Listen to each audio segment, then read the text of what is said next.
how does it say you have to cut up there? 6 cups peeled, and grated. Come on the seat. Okay, off the counter, and you can sit over there. Hey, look at the racetrack. What's up?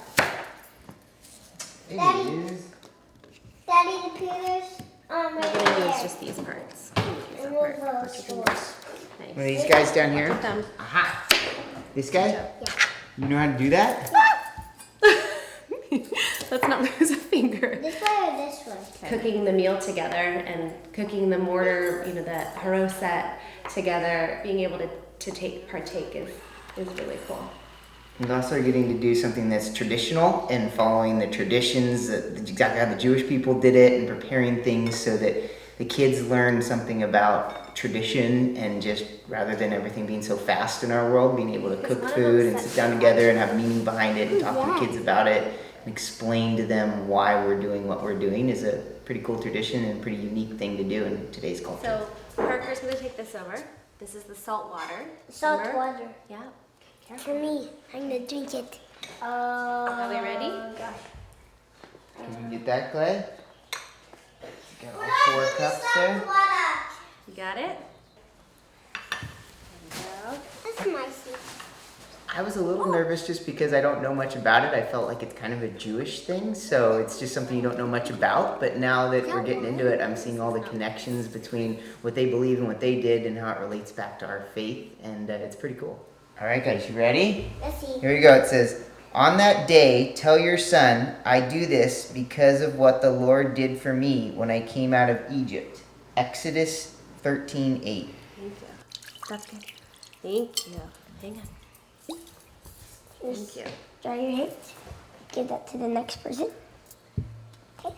Put your hands in one. It's just like the bread the children of Israel ate when they left Egypt. This is the same stuff that they ate when they left Egypt, guys. Isn't that cool? Cool.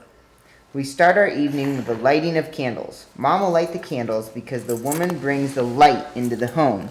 And it was through the woman that the light of the world, Jesus, came into the world. Blessed are you, O Lord our God, King of the universe, who has sanctified us with your commandments and commanded us to light the festival lights.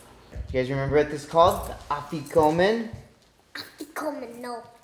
All right, so I'm going to unwrap it. And this is the point in the Passover dinner, or Seder, when Jesus revealed to his disciples his identity and the suffering and death that he would soon endure. This is the part of the Passover meal where Christians do in remembrance of Jesus. The representation, the middle piece of the matzah. Because look at, guys, as you look at this, can you see how you can see through there? This is like Jesus, look, it has pierced. Remember how he was pierced on the cross?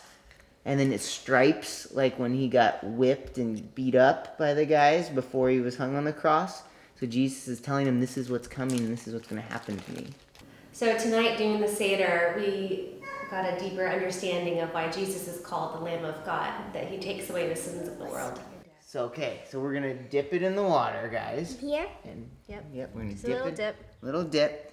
And it says, the salt water represents the tears of the children of Israel. Tears are salty.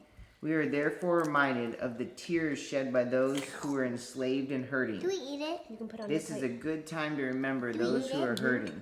See how salty it is? You know how your tears are salty?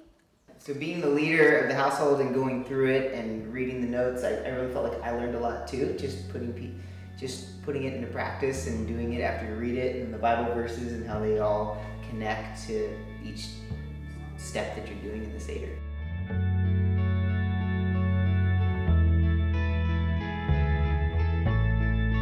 Farther